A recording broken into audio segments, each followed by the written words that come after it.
Bem-vindos ao programa História da Bruxaria. Eu sou Ivani Carrasco e vou bater um papo com vocês daqui para frente toda semana sobre a história da bruxaria. E o que é que a gente vai falar na história de bruxaria? Bom, o que eu queria falar para vocês hoje é sobre o papel da bruxaria, o papel da deusa e sobre lunação.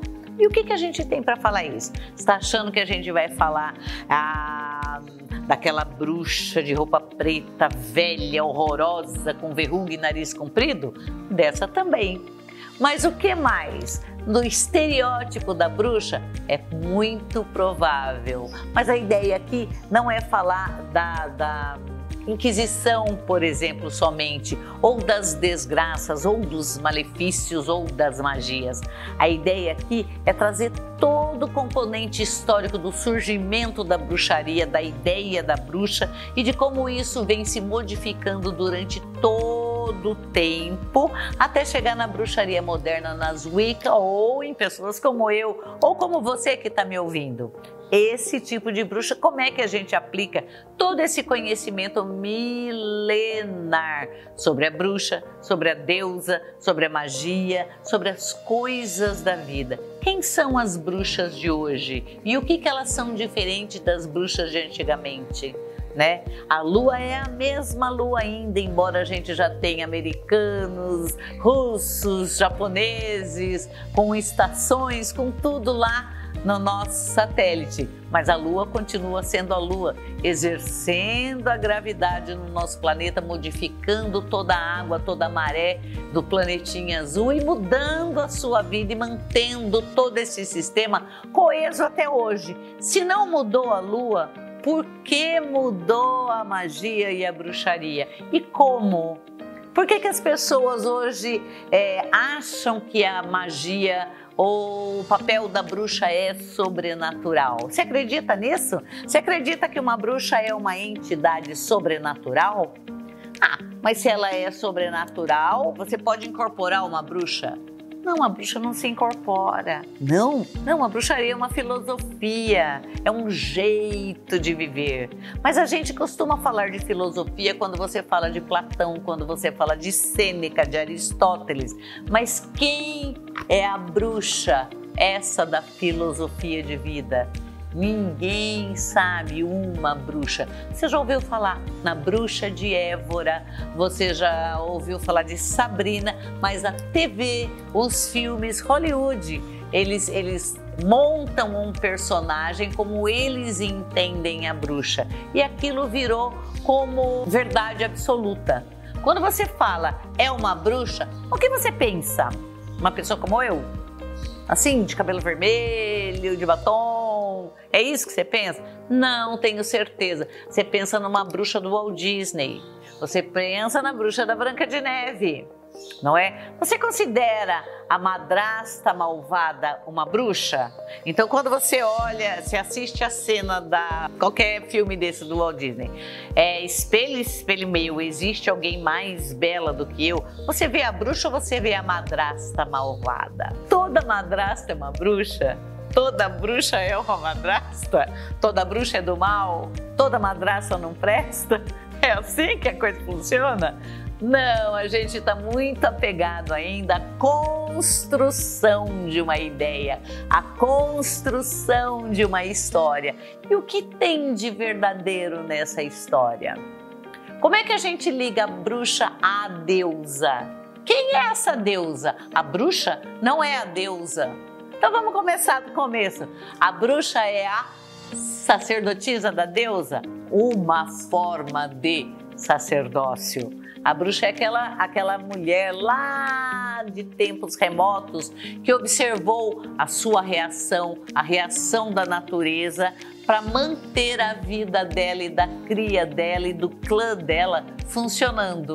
Então ela tinha que saber quando que as plantas davam frutos, ela tinha que saber quando chovia, ela tinha que saber quando a maré subia, quando dava peixes, qual era a melhor época para se pescar e o que se pescava, em qual época, quando os filhotes dariam cria, quando teríamos leite. E se nevasse, o que comeríamos já que não nasceria nada? Como a gente ia conservar era preciso conservar, como a gente ia manter alimentos no inverno em locais que nevam? Tá? Aí é que entra isso que a gente chama de bruxaria, essa observação para manter a vida. A lactação dos animais, quando é isso? Que época é?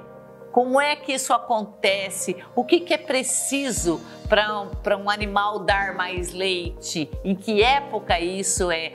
Quando ele dá cria, se ele tiver um filhote, ele tem mais leite. Uma época boa, então, seria na época dos filhotes. Vou comemorar isso como uma festa de colheita, como um embolque no leite, como um sabá, um tempo entre os tempos. Que é daí que vem a ideia do sabá, é daí que vem a roda do ano. A roda do ano, você tem 8 comemorações, 4 solstícios, equinócios, mudanças de estação e épocas de colheita, coisas importantes de colheita, época que você guarda os grãos, que você colhe e guarda os grãos para tempos mais difíceis, que você faz a sua compota, para você comer quando não tem frutos, seca as carnes, sacrifica os animais.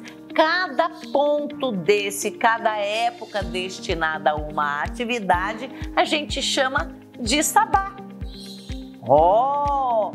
Você vai ver nos filmes de Hollywood, na Netflix tá cheio. Depois tem um programa que a gente vai lançar também com dicas de filmes e você pode ver lá também. Você pode ver e você vai entender isso que a gente está falando. É o sabá das bruxas. E todo mundo acha que o sabá das bruxas são mulheres nuas dançando na lua cheia numa clareira no meio do mato. O sabá é uma mudança de estação, é uma festa que marca quando toda a comunidade se reúne para comemorar o término de um trabalho, por exemplo. Então imagina que você tem uma plantação de uva, você colhe em determinada época do ano a plantação de uva. Toda aquela colheita, tá? No final do dia você se junta num dia específico para comemorar o final da colheita, para comemorar tudo que você acertou, para juntar para fazer o vinho. A vida em comunidade define o sabá. E olha, Hollywood fala que é uma coisa do mal.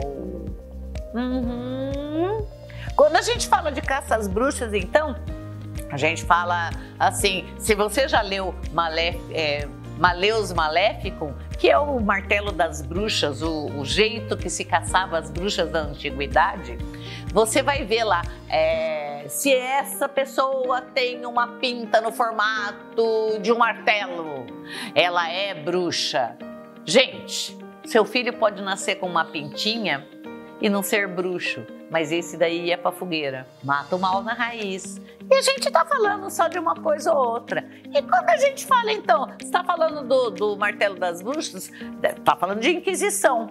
Não tá falando de Inquisição? Inquisição é uma perseguição. Mas por que perseguiam as bruxas? Antes de você falar da perseguição, você tem que falar no porquê. Por que alguém perseguiria uma pessoa dessa? Ora, elas detinham todo o conhecimento de como funcionava a natureza.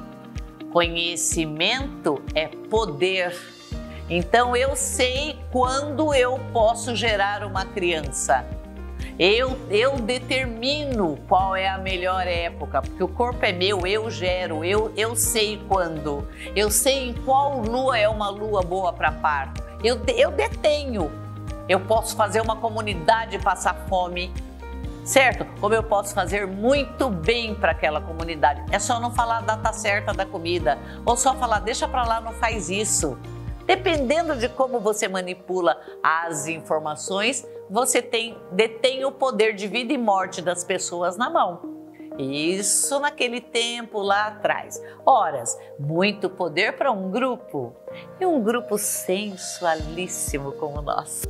Não é boa coisa, né? Porque você sabe muito bem que quando mulher quer, não adianta nem trancar no guarda-roupa. Todo mundo sabe disso. Porque ela vai transar com o cabide. Todo mundo sabe disso.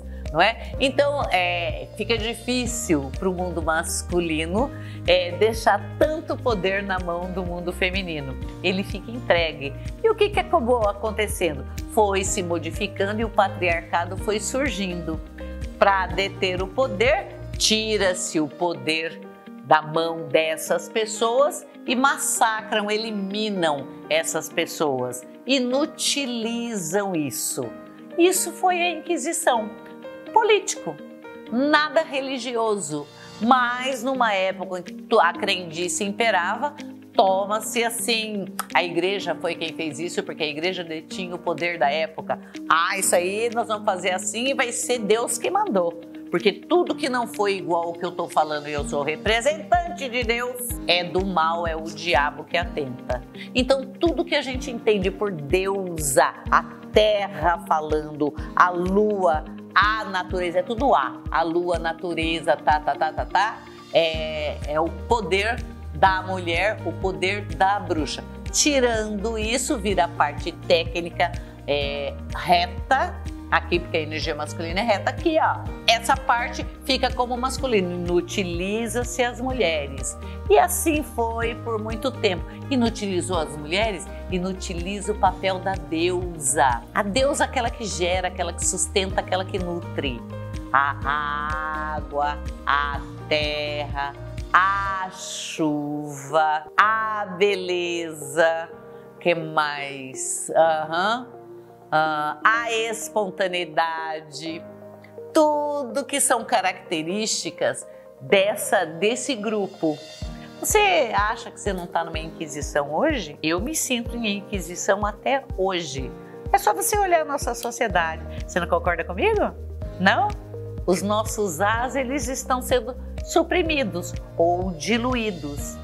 Um homem com sensibilidade, com mais sensibilidade, ele é perseguido tanto quanto uma mulher. E aí por aí vai, a nossa sociedade segmenta, mas continua uma Inquisição. Você não acha?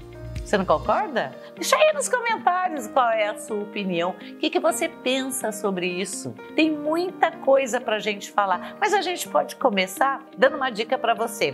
Você sabe qual lua é hoje? Você sabe qual lua vai ser a semana que vem? Você consegue olhar para o céu e identificar em que fase de lua estamos? Você sabe certinho a lua que você menstrua? Não? Então como é que você sabe se o seu ciclo é correto? De 28 dias, que é o tempo que demora uma lunação. Não sabe? Então você não vai saber quantas luas vai demorar para o seu nenê nascer.